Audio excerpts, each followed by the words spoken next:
So it's been around 3 weeks since Gaiden released, which means we've had enough time to properly reflect on the experience as a whole. Reviewers gave their first impressions, and hardcore fans have probably platinumed the game by now. So the question that remains is, should you play Gaiden now that the initial launch impact has largely passed? This is one of the questions I aim to answer today, as I do my best to offer a comprehensive look at the man who erased his name. We'll go over everything I deem to be of note, and timestamps to the individual segments will be in the top comment. So, without further ado, let's begin the discussion. First off, let's address the nature of the game.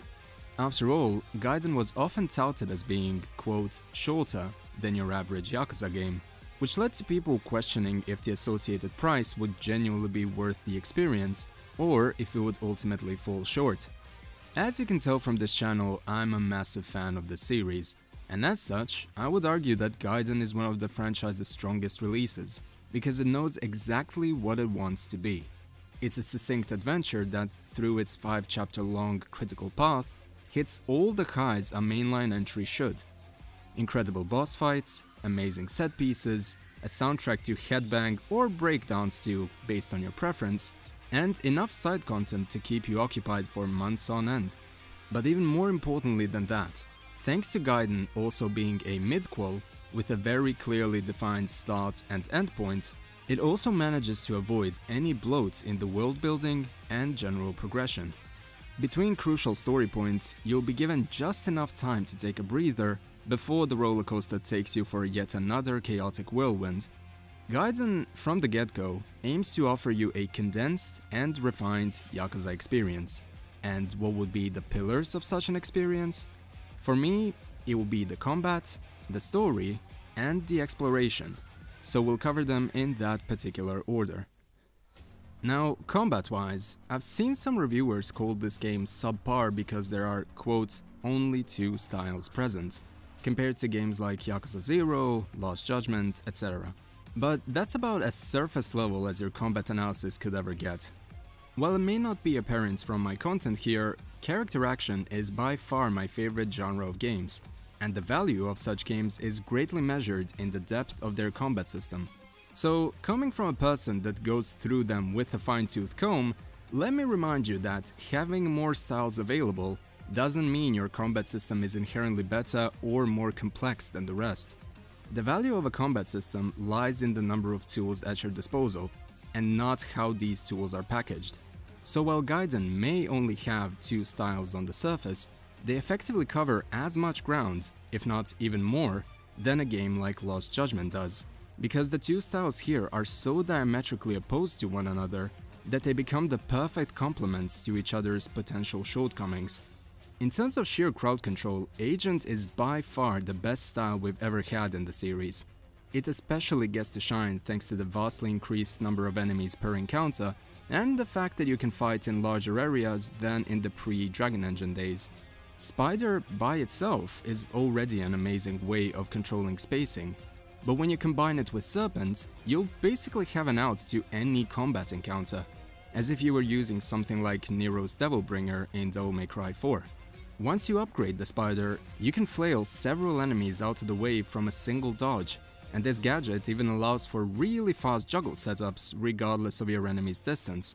You can even wire environmental objects your way, if you want some extra weights to your hits. The other gadget I've mentioned, Serpent, is just a beauty as well. The fact you can immediately jump into a rush combo from this increased movement option via a quick zap is always satisfying. And if you really want to mess with your opponents, you can even break through the enemy lines like you're riding on Cavalier from DMC5. Okay, I realize I'm using quite a few DMC comparisons here, but that is some major praise coming from me. And besides, the way Gaiden utilizes so many of these specific tools is distinctly Yakuza in its execution. Firefly may take some time for you to get used to, but again, when combined with the other gadgets, you'll realize how effective it can really be. Like dropping a Firefly while hovering around with Serpent, or perhaps using the Spider to hold an enemy in place to make sure they're caught in the explosion's radius. Same thing with Hornet. Each upgrade exponentially improves on an already solid basis. And once you get into the swing of things, no pun intended, you'll feel like the coolest performance artist in motion while using these gadgets. Probably the best thing about them is how they'll slowly get newer players to rely less and less on pure button mashing. Since the use of gadgets is tied to holding the individual face buttons, you'll find yourself observing your surroundings a lot more between inputs, in order for your gadgets to hit their intended targets. But even if you stick to blindly mashing buttons, you'll still have a blast with Gaiden, thanks to how well the animations convey the impact of the attacks. And what about Yakuza style? Well, it's easily the best iteration of the Dragon style in this engine. While Yakuza 6 presented a solid basis, and Kiwami 2 expanded on it, albeit in ways that weren't always to the benefit of the style, Yakuza gives us a refined version of the moveset that takes the best aspects from the previous two and embellishes them with elements most recently shown in the Bruiser style from the Kaito files. It just flows so well. And even the general speed and movement to it is so fluid right out the gate, which wasn't necessarily the case with the previous iterations. Also, style switch cancels out of the various finishes you can do feel amazing, particularly when they're coupled with the added combat verticality that was shown in the Judgment games. So, long story short, the combat is phenomenal. Adding another style to it would only result in bloat, because of how well Agent and Yakuza were executed here.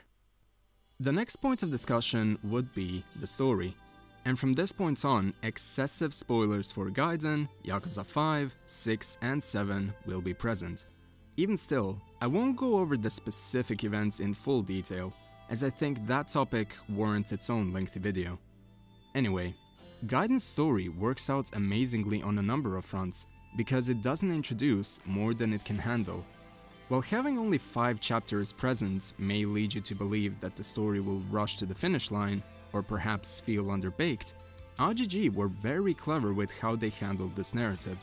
All of the emotional build-up and context for these events was given to us by the games that essentially bookended Kiryu's time with the Daidoji. So instead of simply reiterating on it, you're given a fresh behind-the-scenes look that makes aspects like the Omi feast with Ichiban, Kiryu reconnecting with Watase, and just the way Kiryu approached his life after his quote-unquote death have a lot more weight and substance to them. Because we know the stakes behind these events, the game can simply focus on character interactions driving the impact of the story, as opposed to your standard info dumps. But even when you separate it from the older games, and from its role as being a prelude to Infinite Wealth, Gaiden as a standalone is an amazing story with a clear progression. The beginning of the story shows Joryu being disinterested in essentially everything, genuinely feeling like a prisoner that is simply waiting for his death. Then in the second chapter, we're shown how the faction he sold his life to might actually be worse than the bloodthirsty Yakuza families who were feared in the 1980s. So his isolation slowly turns to desperation. But as Kiryu meets more and more people outside the Daidoji, and even bonds with some people within the Daidoji, he eventually starts getting that old gust for life back.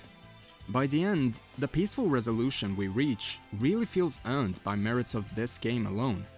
Our boy has genuinely grown here. He opens up about things he held inside for over 20 years.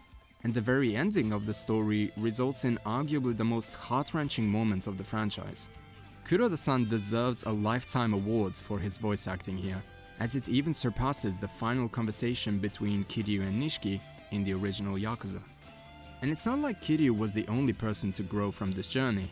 Watase and his family were probably given a more worthwhile spotlight here than in Yakuza 5, and I've grown to respect this man even more throughout these brief moments we shared with him. Even the return of the Kijin clan feels meaningful, because it's not like these behind-the-scenes demons could have simply disappeared. Thematically, whether we're talking about expanding on a meaningful legacy or refining former diamonds in the rough, Gaiden genuinely succeeds in all it tries to do. But obviously, a game's themes can't hit their peak without a worthy cause to carry them. So, what about the new faces that Gaiden introduced? Again, we were given just enough characters to make it interesting, and all of them were given that one defining moment to shine. Hanawa walks the line between a harsh superior and complicated friend to Kiryu really well, and the way their dynamic evolves feels meaningful and natural throughout. The fact Kiryu told him about Yumi and their plans to marry in Hawaii should tell you just how comfortable they are with each other, cause while they are in an oppressive situation, they are good people, and have no qualms about showing that hidden side of their personalities openly. Nishitani III is batshit insane in the best way possible. Combining the signature Jingwon brutality with an outfit that exclusively handled the Omi's dirty deeds allowed for a more unhinged kind of villain that steals the show by just being in the frame. The fact he chased Kiryu on a bike, which itself was driven through a castle on a ship in the middle of nowhere, just sounds like an AI-generated sentence for a cool action movie. But because it's Nishitani doing it, it just feels like the most natural occurrence. Akame stole my heart, and I'm sure many in the community felt the same way. From her nonchalant nature, to the kind-hearted side she shows to the homeless, to the humor behind her chats with Kiryu, it's astonishing how seamlessly she blended into this otherwise pretty grim narrative to make it feel more warm and welcoming at times. Mind you, having a quippy sidekick in a story could usually be the makings of a disaster, but thanks to how natural First Summer Uika was in this role, she became an immediate highlight of this adventure, and one I hope to see again as the series progresses. Tsuruno is as Yakuza as you can get.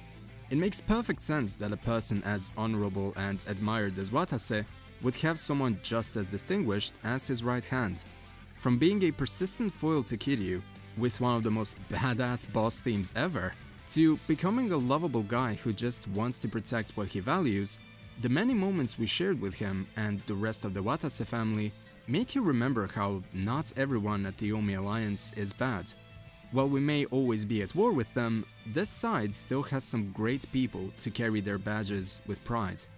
Even characters that are less prominent, like the trio of Yoshimura, the boss, and the priest, play their roles exceptionally.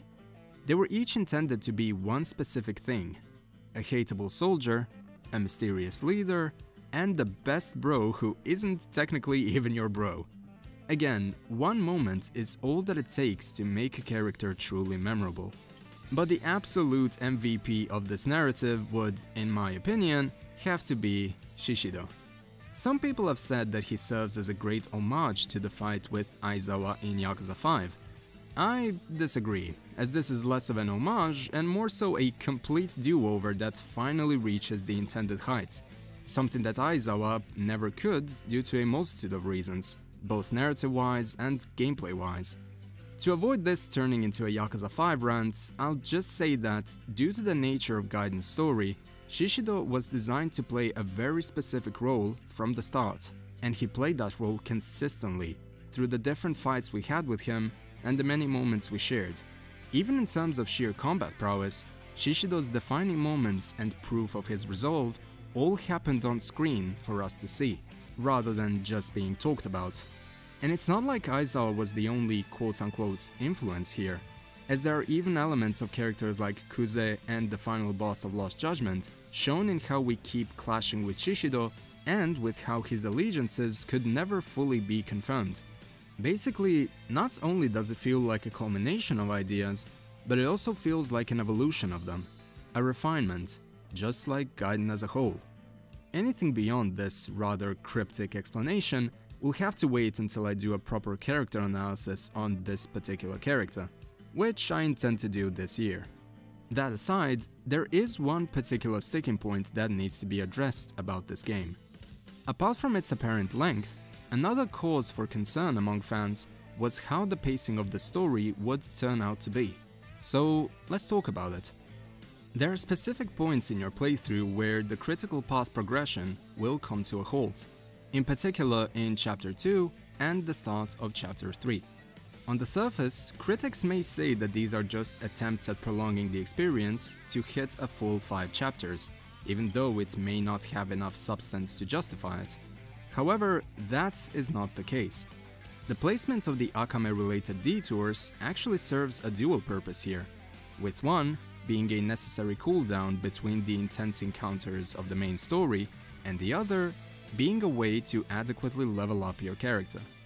With regards to cooldowns, you'll need to remember that when this game is on its true critical path, it goes all the way. The intensity of aspects like squaring off against the Daidoji in Chapter 2, fighting through the castle in Chapter 3, storming it in Chapter 4, and just the first and last chapter in general being freight trains of impact, all of this means that having no points where the story could slow down would in itself result in impractical pacing as well. The points where Akame steps in for you to take a breather are basically like the balancing of an excitement meter. The game makes sure that the overall experience doesn't just feel like a blur by the end, because in these slower segments, you really get to savor the moment and reflect on what you've just played through. As for my remark on leveling up a character, keep in mind that this game heavily draws from Yakuza 0's upgrade philosophy, with the standard experience system being replaced by a monetary one, between the main currency and the Akame points. Now, when designing a game, you'll need to make sure that everyone can have a balanced experience, so if a player decides to avoid all of the side activities that would normally give them resources for upgrades, you'll then need to add a safety net in the critical path, and the amount of resources you'll get from helping out Akame will be your best bet before you unlock the more difficult arena fights at the castle. Plus, by nature of Gaiden being shorter than most Yakuza games, these moments where the story takes a halt are also shorter to accommodate it, meaning that they don't overstay their welcome like, for example, the enforced difficulty spike in Yakuza 7's Chapter 12 leading to a forced grind. Essentially, while it may not seem that way at first, there is a method to the madness, and these inserts, which are always present in Yakuza, are actually handled with slightly more finesse here, in no small part thanks to Akame being there to keep it fun. So yeah, closing statements on the story, each chapter is thematically distinct, and the ending is perfect. Now, before we go on to discussing the general exploration and side content, I need to make a detour to give some deserved praise to this OST. I am a musician after all, and this collection of songs is just astonishing. Obviously, with the OSTs here, it's never a question of whether or not the songs are actually good, because they always are. The question that comes up instead is related to stylistic preference. With games like Yakuza 7 and Lost Judgment in particular, the composers at RGG have adapted a writing style where their electronic influences were front and center, as opposed to being embellishments to a rock and metal soundtrack akin to the PS2 days. Now, while I do adore all of these OSTs, Gaiden might actually be one of the strongest that we've ever had, because it's so stylistically well-rounded. You will have metal, symphonic, and electronic elements perpetually intertwining, and the end result is not just one of the darkest soundtracks, but also one of the heaviest ones we've had since the PS2 days. Seriously, I've had trouble keeping up with some of the boss fights here because I physically couldn't stop headbanging, in particular with songs like Deadly Struggle and Unrequited.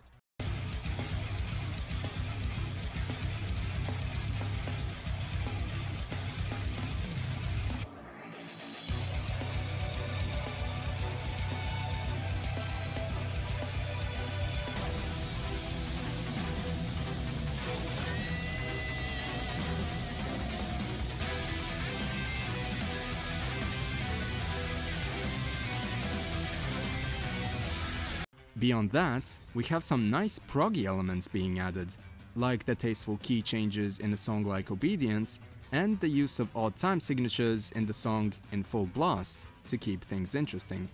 You'll even have classic rock themes in tracks like Nouveau Riche, unhinged party vibes in Psycho's Anthem, and epic power ballads like the song Fleeting Dream.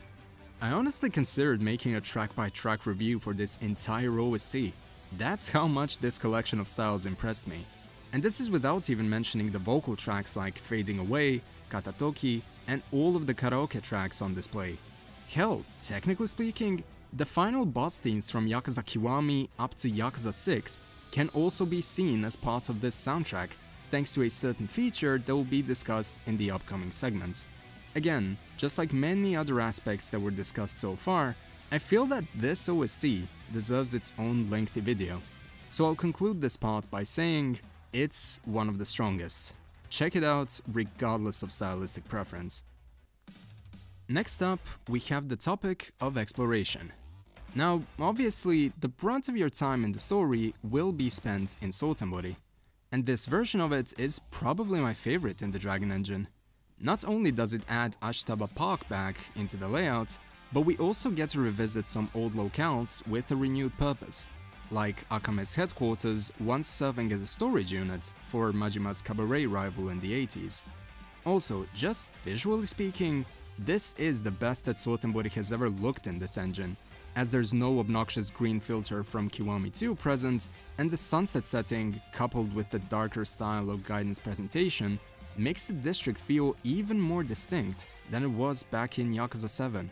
Another great thing to note is how the spider gadget from the agent style was also incorporated into the exploration, as you can use it to wire out-of-bounds collectibles your way.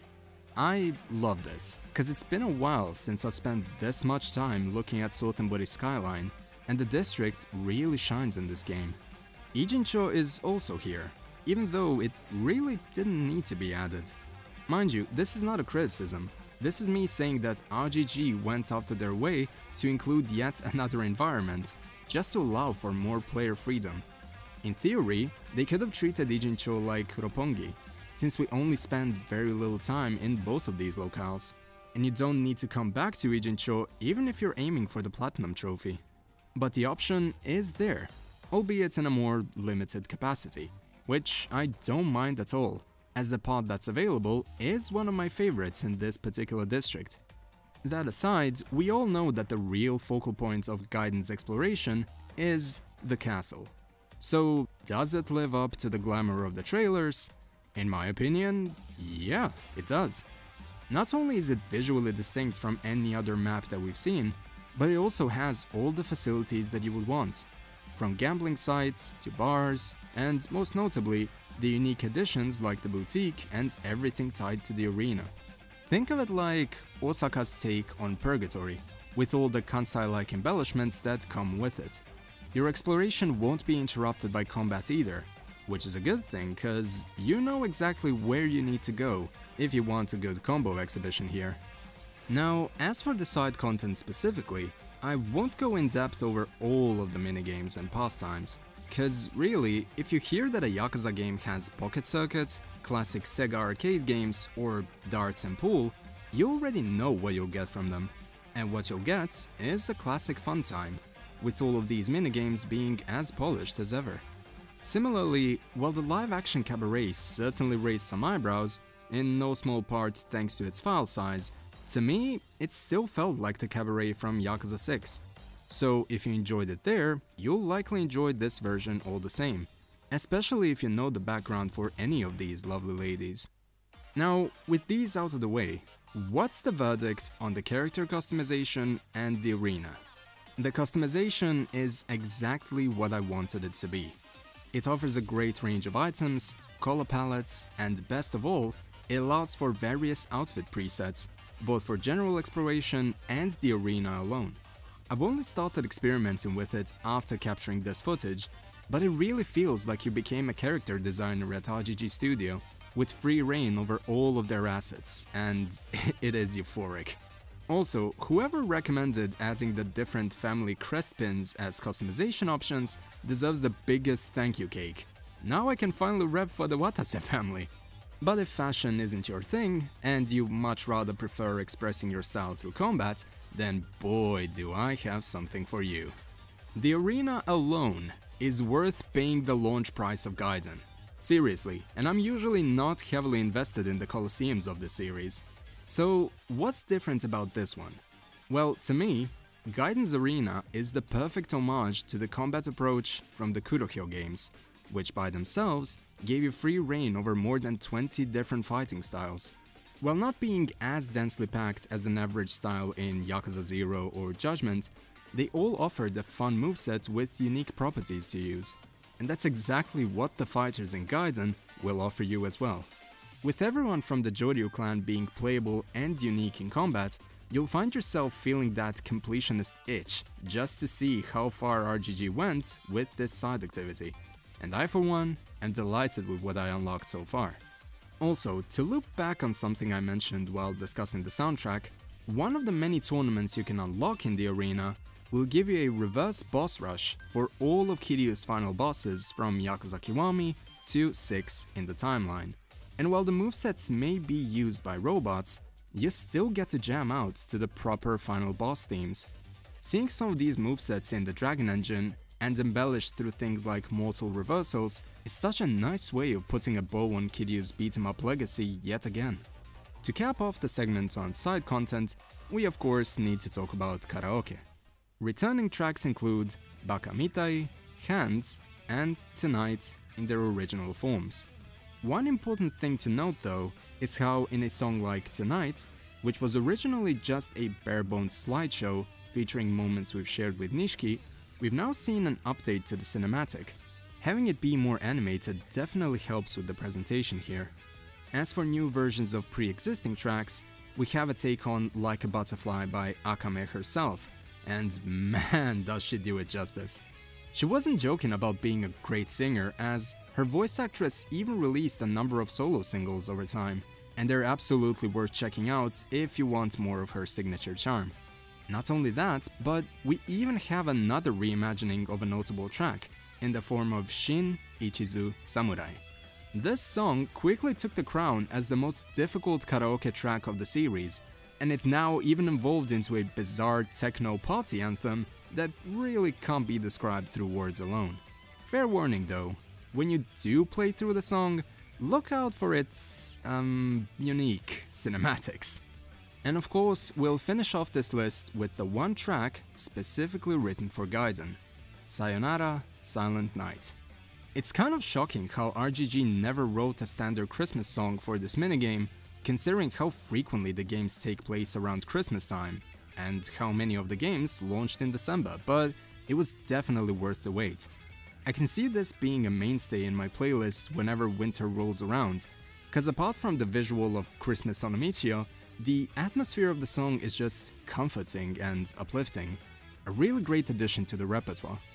You may have noticed how I haven't talked about the Akame network itself, and that's because this activity simply functions as intended. It's a hub for missions akin to a mixture of Yagami's Sidecase bullet board and the part-time hero system from Yakuza 7. But the fact that Akame is here makes it better by the other two by default, which is totally not a biased view from me, I can assure you. Having said that, the addition of a secondary, quote, currency does allow for a very much needed segue to balance this mostly hyper-positive review of sorts. As much as I love this game, we need to address some of its inherent downsides, and we'll start off with balancing. Difficulty balancing is something this game doesn't particularly excel at. It feels as if the challenge tied to the usual difficulty settings has been increased by 1, in terms of the damage output and general enemy aggression, especially in the early game. Now, personally, I welcome the added challenge, and it made my first playthrough feature many close calls in the boss fights, which made them feel even more exciting to look back on. But at the same time, the shakiness of the execution in the balancing is emblematic of many other issues in the game. Like I've alluded to in the story segment, the seemingly strange narrative pacing is largely a consequence of some behind-the-scenes fine-tuning at play, to make sure that everyone could enjoy the experience regardless of their involvement with the side content. This oddity may not have been present if the game opted for a more standard EXP system, but hey, at least it allowed for some more world building for Sotenbori in retrospect. Though, while the balancing choices can be excused in the critical path, the difficulty really takes a toll in the side content. In particular, the sub-story against Justice at the Colosseum. Even with 10 fully maxed out clan members, many of which were obtained from the Oil Baron, it still took so many tries to get through this mess, and this isn't even the hardest fight you'll need to complete in the game. The Amon fight just feels like a confused mess, between starting with an obvious healing stage to recovering absurd levels of health in the final phase. When you figure out the tricks, it's pretty doable, but it feels like the balancing in this game perpetually goes from one extreme to the next, never staying in a comfortable middle ground for too long. You can even see this in the fact how the game will give you a straight up stat boost as the final skills in the upgrade tree. while not as extreme as the legend-style trees in Yakuza 0, this is still something that runs the risk of leaving you overpowered unless you hunt down every stat decrease item you can find. Though there is a very simple solution to all of this that would undo the issue outright, and it fittingly leads to our next talking point: New Game Plus. It feels strange that Gaiden is one of the few games in the series without a New Game Plus mode, when it's arguably the one that would benefit from it the most. The game doesn't even have a boss rush equivalent akin to the climax battles or the gauntlet, and that's such a shame when you consider the quality of the individual boss fights.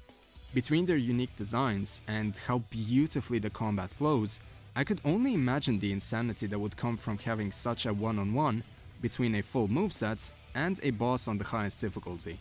In all honesty, the lack of New Game Plus is the biggest issue with the game for me, because it reduces the actual replayability by a ton.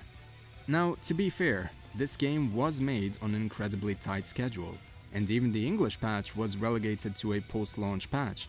So there's still a chance that we get this sort of addition by the time this video releases. I would love nothing more. But with how some of the most recent releases have either relegated it as purchasable DLC or simply removed it in its entirety, I'm afraid we might not actually see it.